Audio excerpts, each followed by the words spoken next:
Greetings, welcome to this special edition of the Pandemic Podcast. I'm delighted tonight to be joined for a fireside chat with none other than Nick Hudson, founder of Panda. This is a special episode because firstly, Nick and I have been due to catch up for a long period of time. We haven't been able to get it in the diary, and just by chance, I was able to schedule a catch up tonight. So I said, you know what, why don't we have a fireside chat that's involve the Pandemic Podcast in the conversation tonight? For those who've been following the show, you'll know I've recently had a newborn son, which has left me somewhat sleep deprived. So I thought I'd like to have a conversation with someone that can make it nice and easy for us tonight to have a really inspired conversation as we chew the fat about what's going on in the world. So, Nick, it's a real pleasure. I think this is your third appearance on the Pandemic Podcast. It's great to have you back. Yeah, wonderful to be back, and sorry to hear that you're sleep deprived. Well, yeah, it's taking its toll, but it's one of those things. I knew at the beginning of this year we'd be faced with challenges, and they all serve to help us grow. So there's blissful moments in between. So I'm making it through. Great. Better the colicky baby when you're not locked down than when you're locked down. Yeah? Well, it feels like we're in a it's a baby-induced lockdown. We have our own freedoms, but when he's not sleeping, he's crying. So yeah, it's kind of a different kind of lockdown. Anyway, we're not here to talk about the science around colic, although we did realise that unfortunately the science isn't as clear-cut with colic as it is with some of the COVID stuff. Although some of the COVID stuff you guys have been talking about for over 18 months, 20 months, and still we find ourselves in this merry-go-round almost incapable of getting off. So Nick, we wanted to have a fireside chat tonight. Nick poured himself a glass of red wine. I said I'd best go and grab myself a drink. So I've got a glass of Distortion, which is by the Moore Brewery in Bristol. I went and picked it up from the brewery myself this weekend. So we're literally going to have a very informal fireside conversation tonight, addressing the question, what's going on in the world. So Nick, what is going on in the world? What's on your mind? Well, it's quite incredible how parts of the planet have kind of given up on the whole madness and seem pretty much back to normal, except when they open their newspapers, they read about how crazy the rest of the world remains. Yeah. And the crazy part of the world pretends that the normal part of the world doesn't exist. Well, yeah, I mean, Scandinavia is a case. I've just a couple of people I know have been to Scandinavia recently, Norway, Sweden, and they said it's just a different world. Yeah. And I mean, certain of the states in the US, they kind of gave up on the craziness a long time ago, and they've gotten back to normal. There are no vaccine mandates. There are no masks being worn, and they're getting on with things. And then a neighboring state will have exactly the opposite. So you can't make it up. And what does continue, though, is the moment you open any mainstream media, you continue to read this completely false narrative.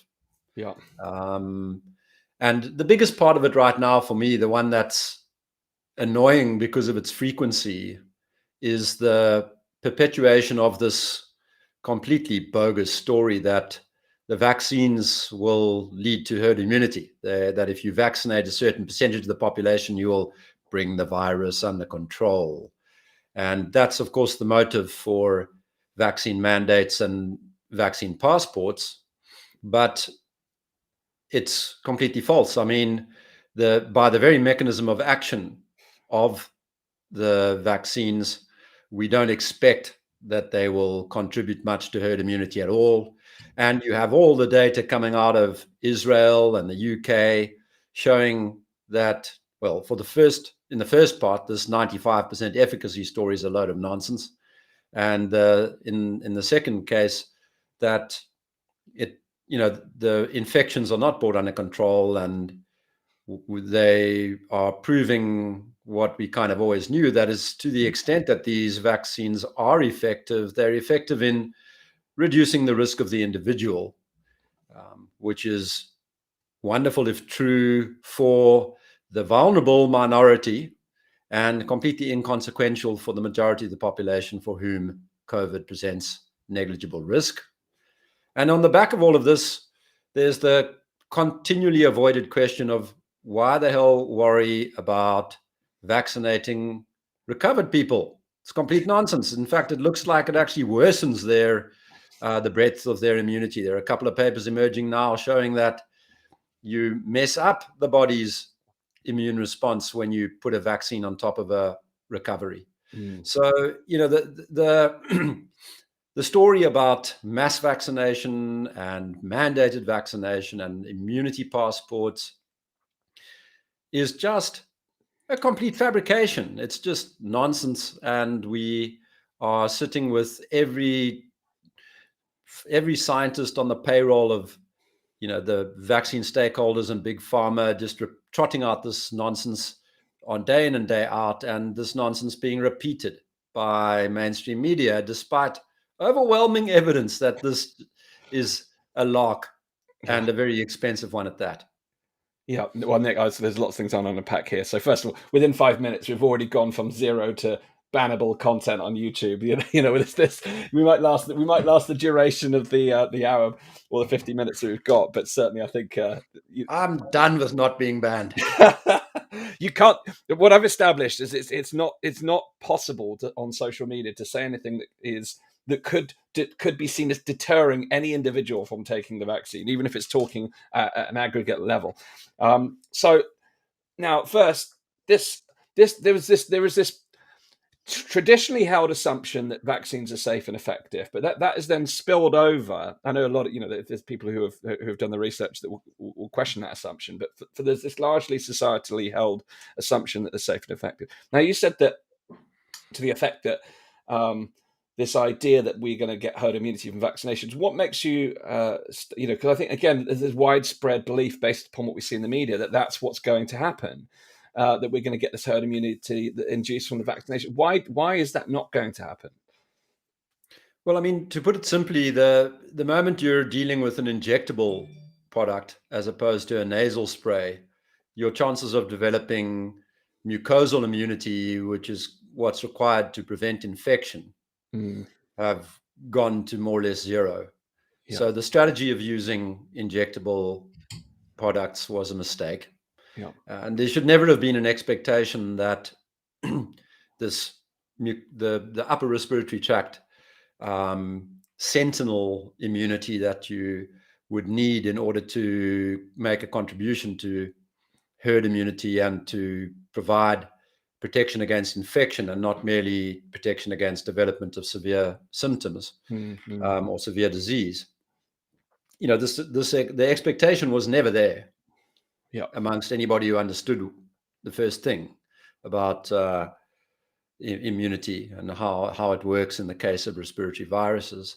And it was also evident very quickly in the data that it was not being produced. So we've had a double, the theory and the data, both of them completely negate the idea that you should be running around trying to vaccinate towards herd immunity. And if you remember the incredible obfuscation and lying and misrepresentation that's strewn along the pathway of generating this mythology, it included redefinition of herd immunity by the World Health Organization, redefinition of a vaccine by Merriam-Webster, redefinition of what constitutes an anti-vaxxer so that people who say things like I've just said get to be called names.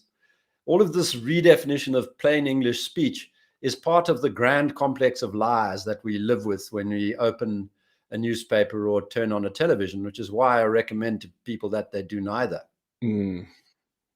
Yeah, and the anti-vax thing is hilarious. I mean, there's people who are asking questions about this particular vaccine, who are taking every vaccine life has ever thrown at them, yet they're being called anti-vaxxers just because they don't necessarily they haven't jumped on board with the program. It's fascinating. Now, the other piece you mentioned was the in theory, people are saying, hopefully that this thing is going to work to the extent of reducing severe disease amongst the vulnerable.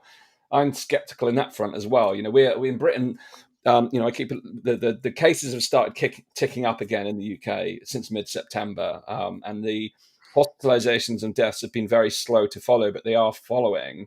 But we've had for the UK, we've had quite an extended summer. Really, it's still very mild. We haven't entered into kind of a cold period yet. I was able to walk around in just t-shirt again today. My feeling is, as the weather turns and we get in that seasonal element, that things are going to, that we'll see really how effective these things are. But of course, I feel there's a natural scapegoat in the Delta variant, in that these were developed prior to the emergence of the Delta variant. What is your take on the kind of get out clause that a particular variant may be the reason why things aren't as effective as they said on the tin? Yeah, I've been very skeptical of the variance narrative from the first time it became a thing, which was pretty much when what used to be called the South African variant arrived on the scene. It's now called the Beta variant because they realized that there was an inconsistency with being annoyed with various US politicians for referring to a Wuhan flu, and then turning around and being very happy with people talking about the South African variant or the Indian variant or the Brazilian variant. So they renamed them with politically correct Greek letters. And when that story started, what I noticed was that people were making claims about transmissibility mainly, but also about lethality, that were impossible to make in light of the lack of data. There was no available sufficiency of data to conclude anything about either of those two parameters. And things got to a head very quickly. Our Minister of Health here in South Africa made the astonishing claim, not only was this thing more transmissible and more lethal, but now we were all equally at risk, young and old. And a couple of weeks later, when the hospital data came in, what did we find? It was actually the reverse was true, that the average age of the hospital admission for COVID had gone up. So, it just highlighted the extent to which public health officials have been lying, and they've been doing that from the very beginning about every aspect of the story. They've driven populations all around the world into a state of mass psychosis. Media have eagerly played the game, and just flooded the population with, ironically, misinformation. And so I was skeptical from then. As I kind of caught up with the science that the scientists inside Panda knew, I came around to the perspective that the variants probably do not matter nearly as much as the newspapers are making out. And certainly the anomalies, so when one country will have some kind of a situation where something gets a little bit hot, maybe the hospital gets a little bit overwhelmed, so to speak. And people say, it's because we're 98% Delta. But around the corner is another country that's also 98% Delta, and there's no problem, So as an explanatory variable, I find the variance very unpersuasive. Yeah, I mean, I just out of curiosity had a look at the kind of international information on the variants just about a week ago, and it seems that Delta has essentially converged around the world to be pretty much the dominant variant almost everywhere. I was looking, there was the usual scare stories emerging in the press around the next variant that could supersede Delta.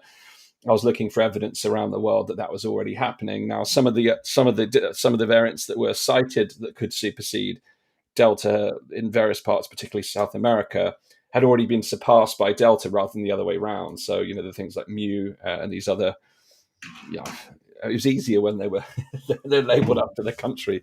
But these Lambda, I think Mu, I think they were surpassed also by Delta. So these kind of fear-based stories didn't really catch hold.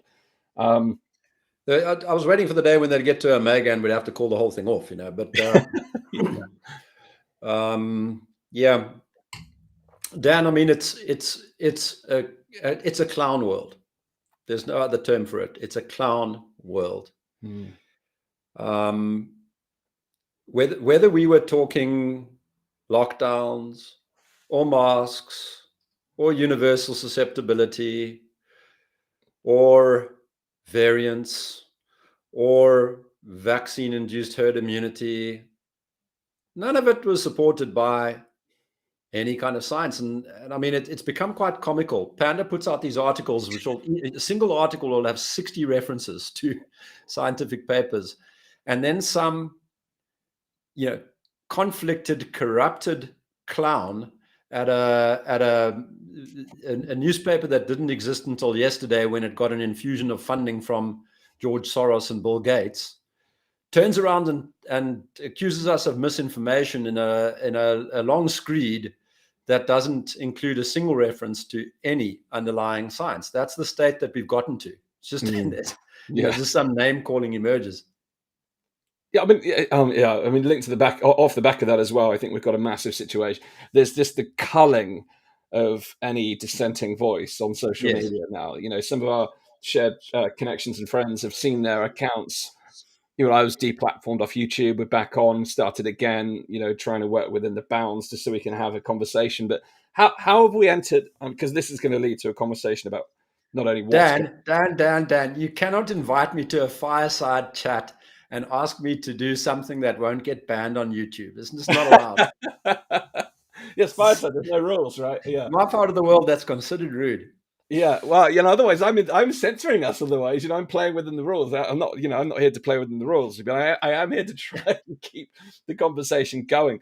But you know that I'm banned on Twitter at the moment. You as well? Yeah.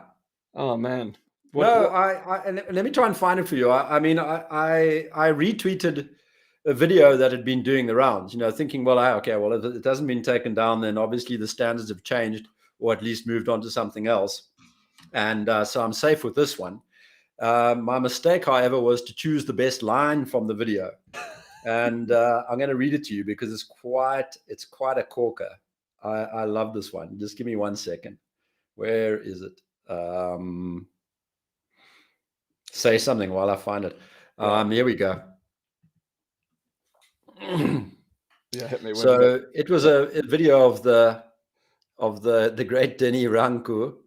And I picked out a line from that video that said, "Masks make the wearer an active and invested participant in the lie they've been told."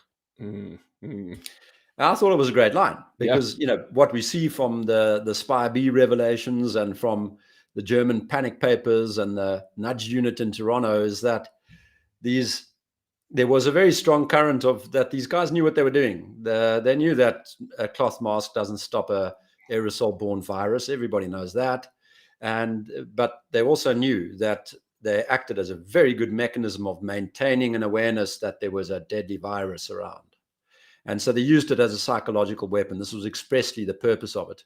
And you saw it also with the World Health Organization, where there was a pretty much flat admission that the mask mandate 180 had been done for political reasons and not on the basis of any science. And to this day, the World Health Organization own website carries a line that, to the effect that there's no persuasive evidence that cloth masks do anything. And in light of all of that, that line that I just gave you is true. It's the fact.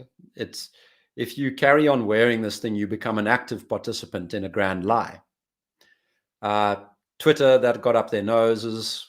I pointed all this out that, the video had been doing the rounds, that I was just quoting from an existing video, but they weren't having any of it. So here I sit in Twitter jail for 7 days, victim of the terrible disease of telling the truth. Yeah. I mean, there's just so many things here. So, well, firstly, this takes me back to where my kind of journey of exploration around all these issues began. I mean, firstly, many people who watch you who have been loyal followers of the podcast will know the story, but I flew out to Thailand with Lizzie, my wife, for our honeymoon back in February 2020.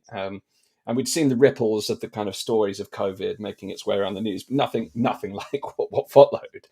But, out of precaution, I started looking at the data, and I managed to get some early reports from China, which clearly showed all the things that you and I have talked about countless times about this age-graduated virus. It was clearly people with multiple pre-existing conditions, comorbidities, etc., that were playing a significant role in mortality. So on a personal level, didn't feel at all threatened.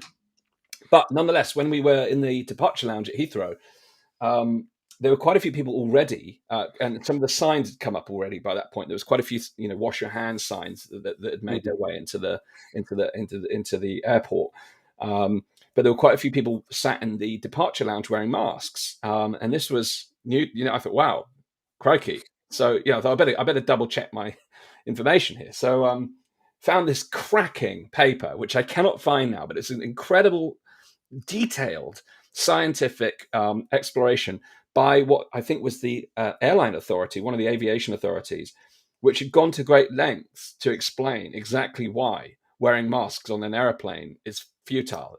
I think there was by the aerodynamics on the plane, they worked out, I think there was like 2 seats where it may have merit on the basis that, but by virtue of the passing traffic, there's going to be like an abnormal level of people walking by, including flight attendants, etc., near the toilets or whatnot. So assuming that the thing isn't transmitted by aerosols.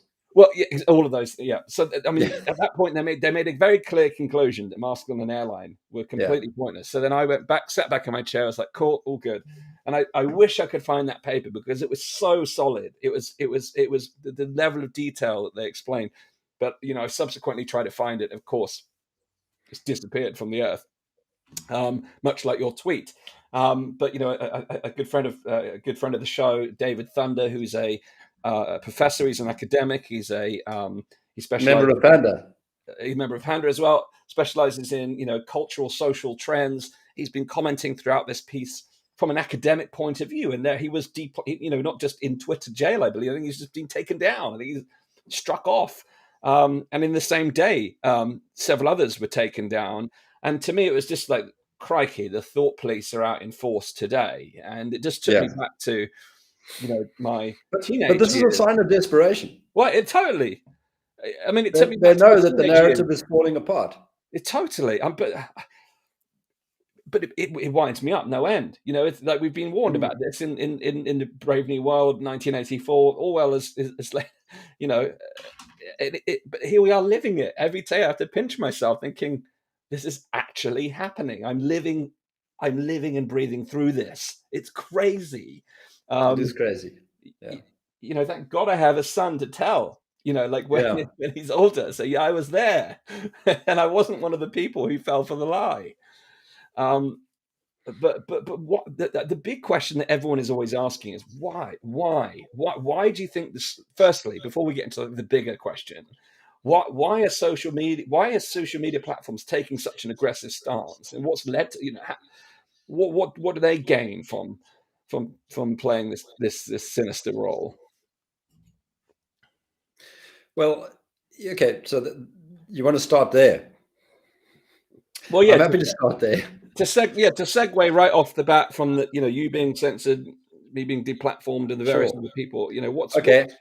What do they gain? I mean, okay, so what are they? First of all, they're dominant platforms in their respective spaces, and they want to stay that way and not be broken up by governments or forced into more competitive situations. They don't want to become victims of antitrust law, although they should, in my opinion. Okay, so they want to curry favor with government. I think also it's pretty clear that the problem that we face here is that your sort of global corporate elites are into the fashion of centralization and globalization, whatever you want to call it.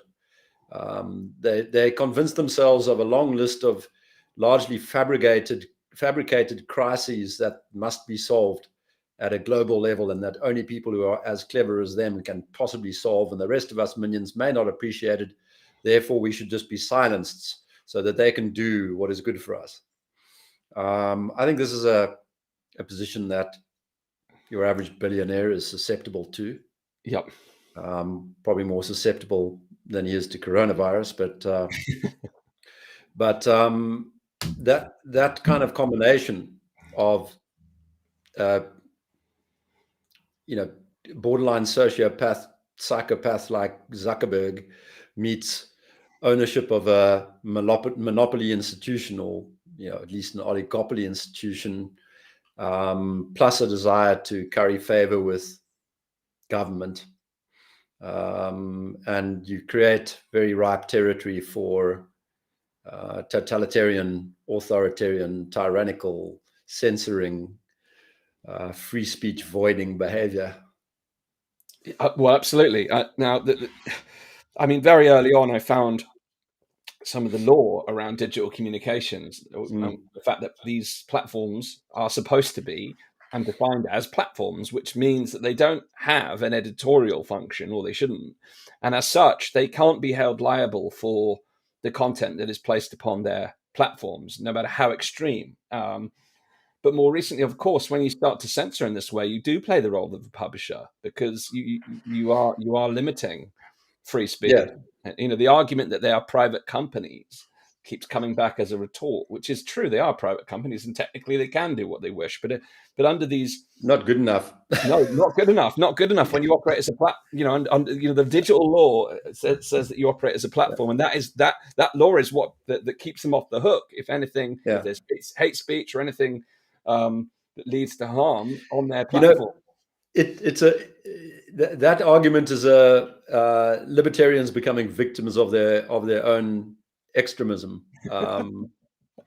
because the whole juggling act in societal organization is really about balancing, on the one hand, the value of stability and tradition, and the space that creates for people to do more than attend to the sort of exigencies of everyday life. They're not running around after a meal all the time. They've got time to think and innovate and create, and to do so in the knowledge that their property rights will be protected and that they will enjoy the fruits of their labors. That's the value of sort of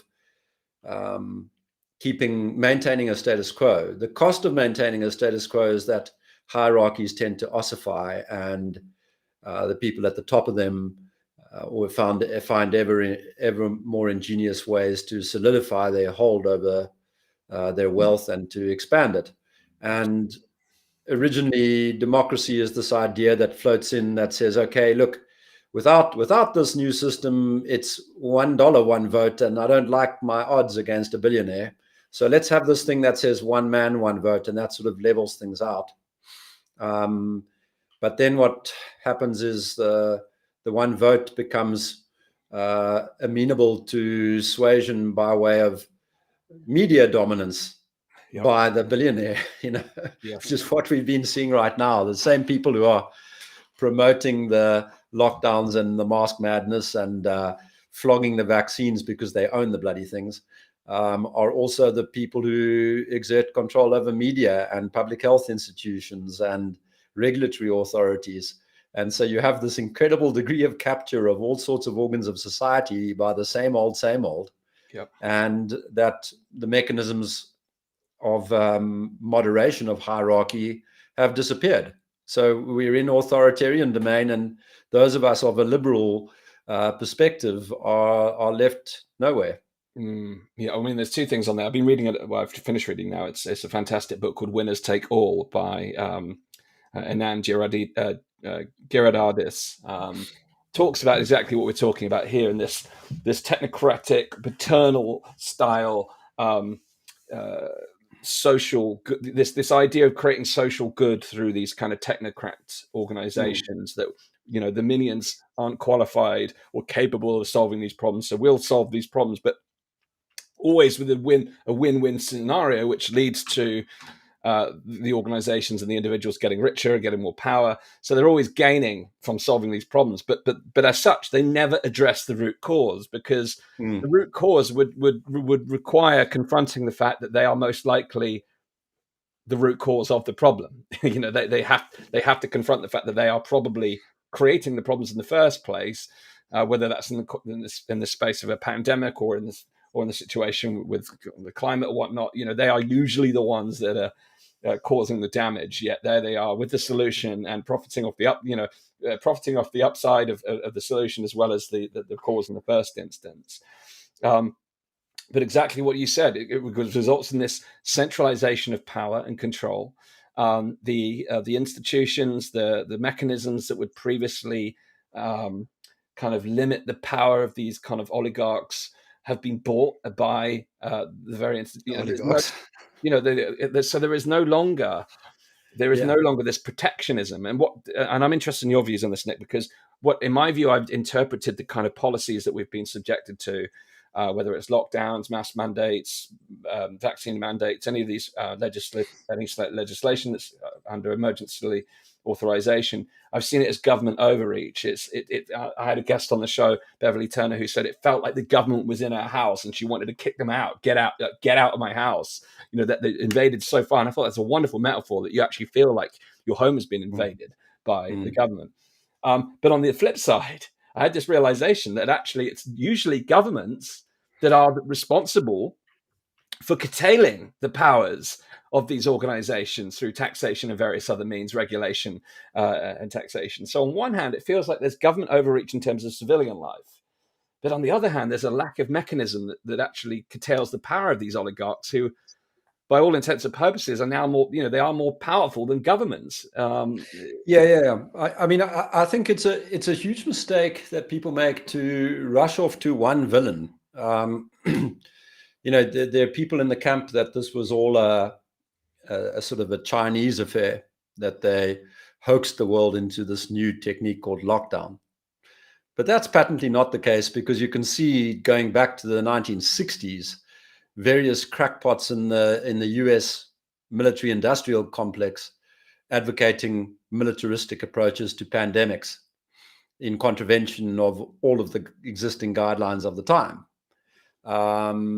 So there's a very long pedigree of people who kind of fantasized about what they would do if a pandemic struck and how they would lock everybody down. I mean, the term lockdown wasn't used, but these ideas of a kind of draconian militaristic response have a pedigree of more than 50 years, I would say.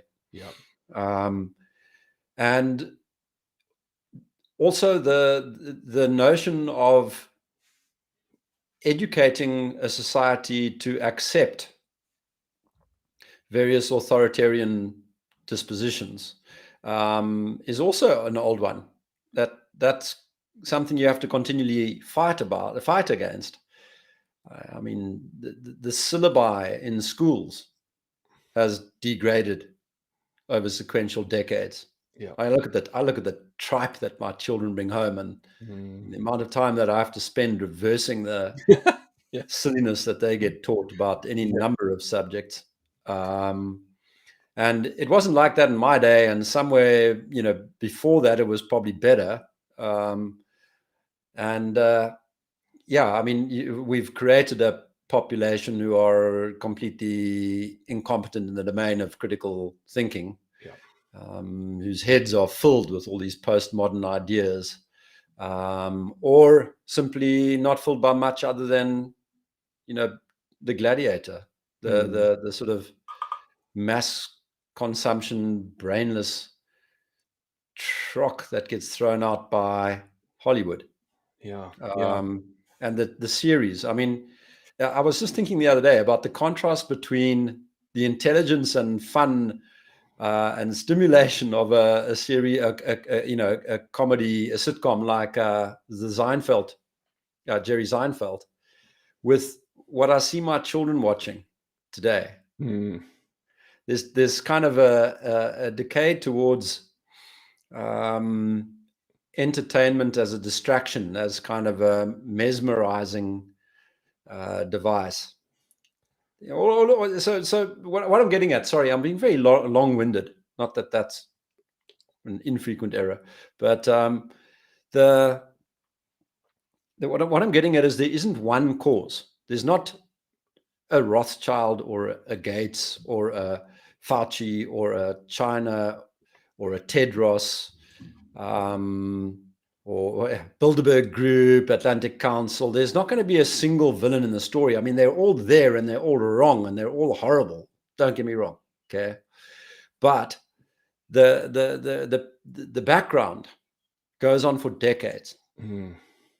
And you see signs of it all over the place. I mean, the stuff that people believe and the things that they miss.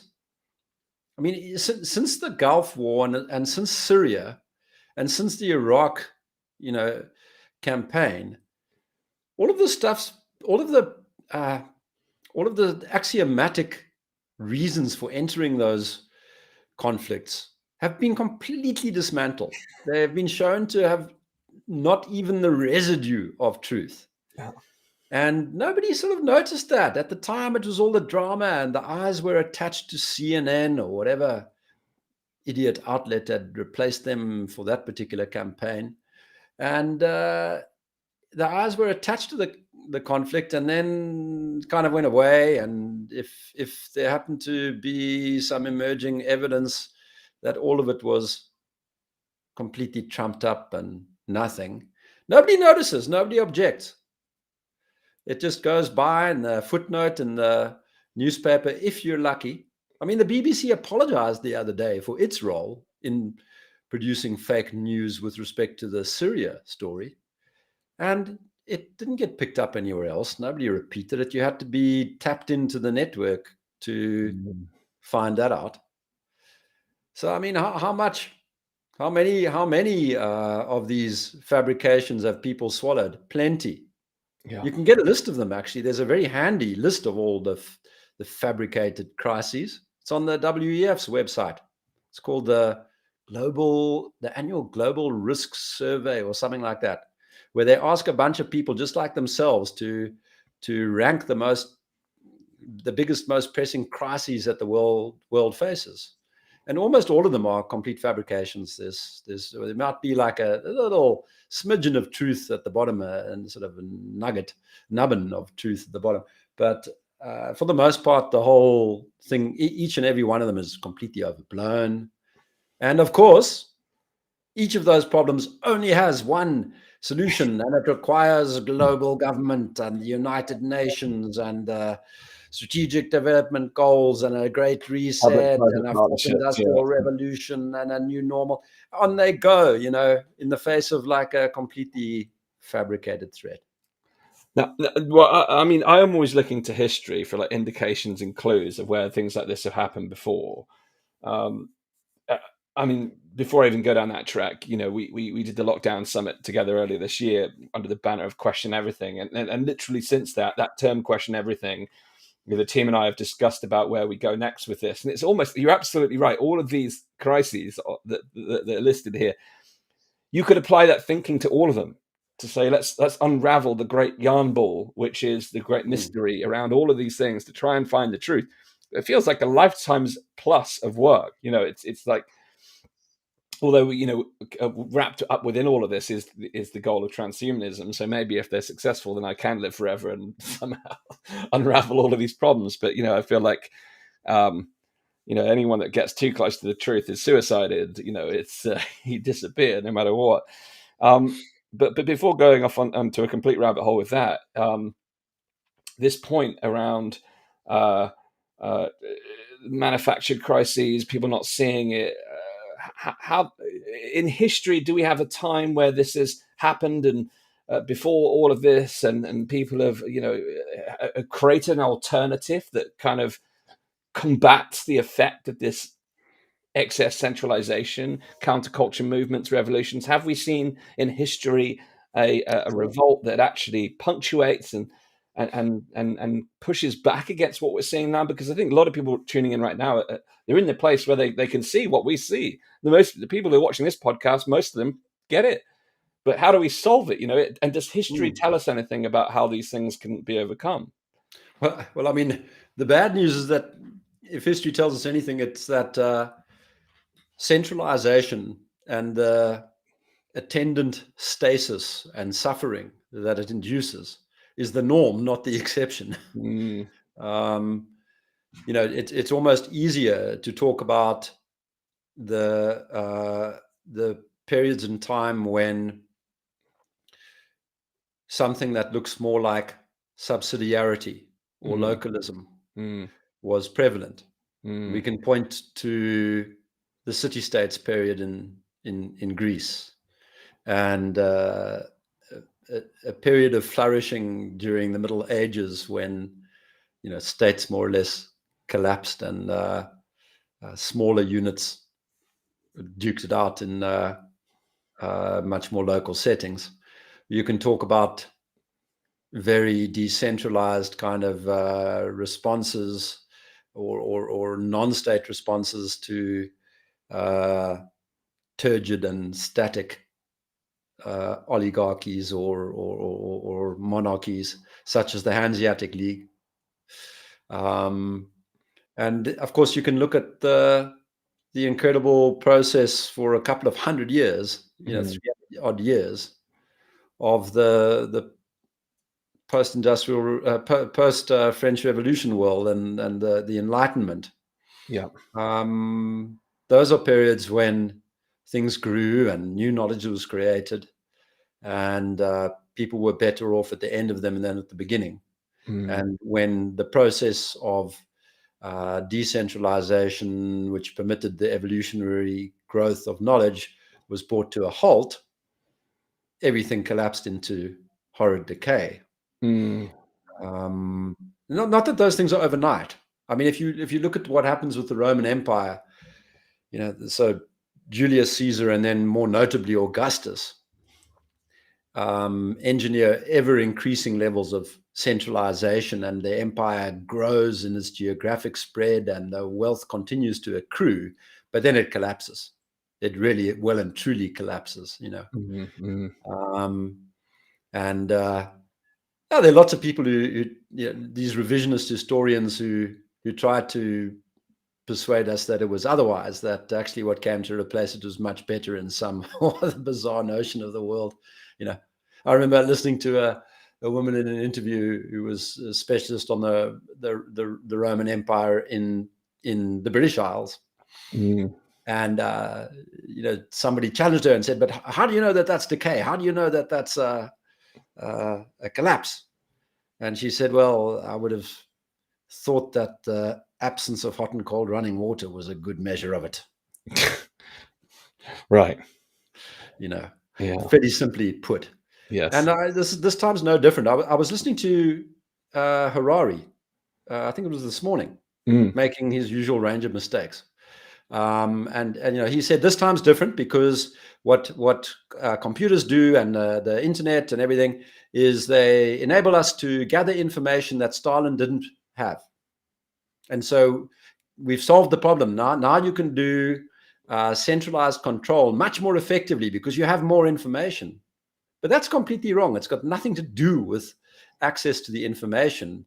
The problem, what you're lacking is not information, but the explanations that allow you to do something with that information that contributes to the flourishing of humanity instead of to immense suffering. And that problem has not been solved and will probably never be solved. So, that's the fantasy. This time is different. It's always a fantasy. And they believe that now that they have, the internet and the Internet of Things and the Internet of Humans and AI, as they call it. I mean, it's actually just automation. That they're now possessed of so much information that they can make the world a better place because of centralized control. And that's a delusion. That's a deceit, a conceit. Yeah. I mean that's a massive conversation in itself around all of those things. These technological evolutions that are supposedly meant to make our lives better, yet underneath it all, human beings are suffering. Mental health crisis is worse than it's ever been. Suicide is higher than it's ever been. Underneath all this technological progress is a human race that is suffering and that seems to have lost itself. Indeed. Has lost its soul, did you say? Lost its soul, yeah. Yes, I agree with that. I talk a lot about the God-shaped hole in society. When you create one of those by rushing to almost militant atheism, what happens is the God-shaped hole in every heart gets filled by something else during times of crisis. Yes. And this time round, we filled it with Fauci. And if there ever was a man who had no claim to being a god, it's Fauci. Indeed. Well, on that point, the God-shaped hole. There's a cracking book that I read called "The People versus Tech" by Jamie Bartlett, which talks about this kind of technocratic evolution and the impact of these social media platforms, technology, and the erosion of democracy around it. So it's a cracking book, but it also talks about the future of decentralization, including cryptocurrency, blockchain, and all these different other decentralized technologies. But I went on to start listening to one of his other books, called Radicals, and the first chapter is about transhumanism. And that transhumanism, when you talk about transhumanism, it's born out of essentially a fear of death, fear of dying, and seeking to preserve life and to prolong life because you fear death. And again, historically, religion played its part, or God or spirituality played its part in actually appeasing people's, helping people come to peace with the idea that someday they're going to die. But again, we've got this God-shaped hole, and this then creates this idea that technology can enable us to live forever. And but it is like, I mean, listening to that first few chapters, it is like watching one of the science fiction movies from the 80s, where when I grew up, and just imagining how this is going to become a reality. But within all those science fiction movies, you have all of the problems that we are kind of facing now, but at a different level, in terms of the lack of understanding about the impacts on society, the impacts on moral responsibility, and all of these different things. It seems like the kind of this trajectory we're on it doesn't consider the impact upon humanity, the impact on society. It's all about progress, profit, accumulation of power, increasing centralization. I'm sorry, but I have to deny the progress part. There's Right. no progress. And there's not even I don't think these people don't even know what progress would be. They wouldn't know if it sort of walked into them and punched them in the nose. For much of the same reasons that you're outlining. And it's interesting. We've even long before COVID, I've had this kind of extended conversation developing over years with people of a religious persuasion, pastors and priests who I come across. I've always challenged them. I've said, you guys are giving up the battle here a little bit. What I would like to see is a much more muscular version of religion out there. What's happened is the growth in knowledge has caused more people to become skeptical about the metaphysical claims, and the way in which those metaphysical claims were painted. And in calling BS on some of those metaphysical claims, they pour cold water, or maybe a better metaphor, throw the baby out with the bathwater. Yeah.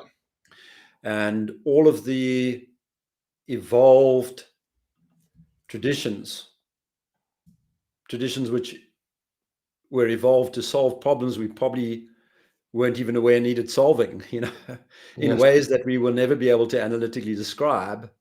All of those solutions go out the window, and give rise to terrible problems in society. And you needed to be defenders of those traditions in the face of metaphysical skepticism. Yes. Where are your muscles? Yes. Yeah. And I have had this conversation more times than I care to remember, because I was just so desperate about, you would meet, Dawkins talks about it all the time. He says he meets these pastors who've lost their faith. I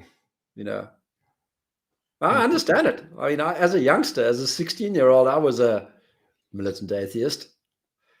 But then I kind of grew up. And I just look at this and I say, yeah, we're going here and making all sorts of moral arguments. Because I don't know if you've noticed this, but as it becomes clearer and clearer that there are no medical or epidemiological reasons to promote mass vaccination, the claimants to the position of mass vaccination all resort to claiming that they have moral reasons for doing this. Indeed. This is the problem. This is a real problem. There's a moral reason to be authoritarian, despite a lack of reason otherwise. Where does this morality come from? Where's it evolved? It hasn't. Well, it hasn't. But it also, this is I've talked about this a number of times on here. The moral authority, which again, this godship hole, the role of the church and the religion, etc., played a significant part in determining, morals, values, beliefs. The community were integral in that. The family unit was integral in that. But now the moral authority is almost assumed by the state and these oligarchs, they are the ones that determine what is the moral imperative. And I actually looked into this around vaccination because I thought this is extreme. This feels dogmatic to like 10x, and it's intense. It feels, I can almost physically feel the intensity of this dogma, this moral imperative that, you know, it seems like society is judged. If you won't get vaccinated, you're no longer part of our society. You've chosen to step outside of our world and no longer welcome, particularly with these vaccine mandates that we're seeing, and the vaccine passports, what's going on in Australia, Canada. So I looked into it, and there's entire papers written about how to make vaccines a moral imperative in society, and how to increase the perception of vaccines being a social good. And it goes back to this kind of pre-existing belief system that vaccines are generally safe and effective as a blanket term, which doesn't make any room, doesn't give any room for variance across any product. And of course, at the back end of this is a huge amount of profit, a huge amount of. The line that I use is, bananas are safe and effective. And that doesn't mean that I should be forced to eat one a day. No. Especially when the person doing the forcing happens to be a banana farmer, Yes. And that's a precise analogy for what we're dealing with here.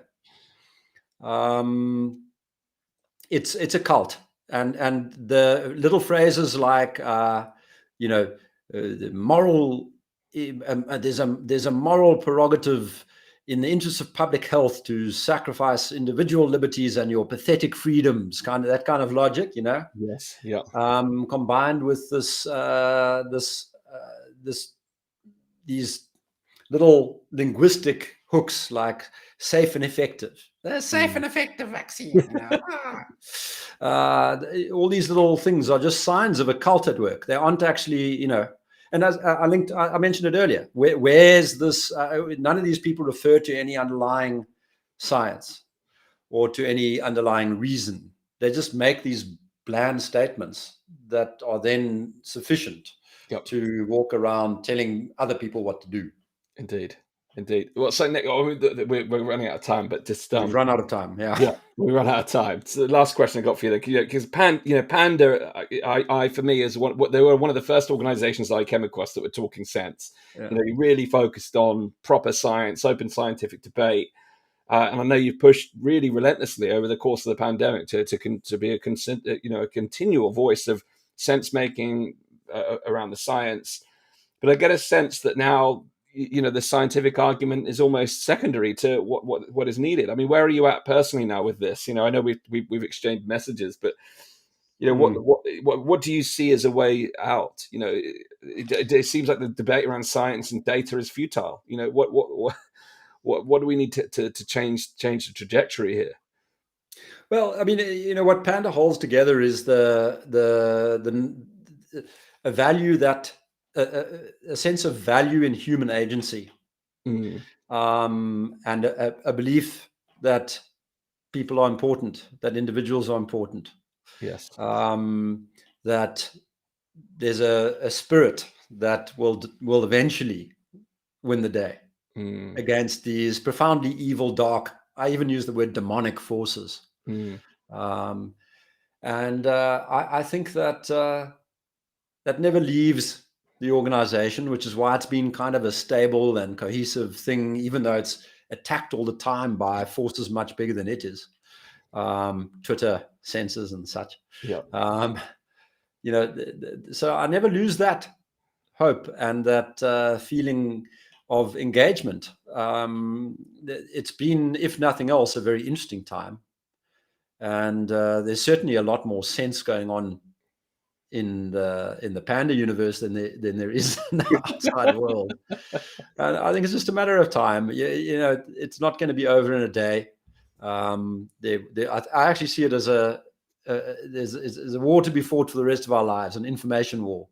We may get out of the worst of it within the next couple of years, but there'll still be major battles to be fought in all sorts of other domains.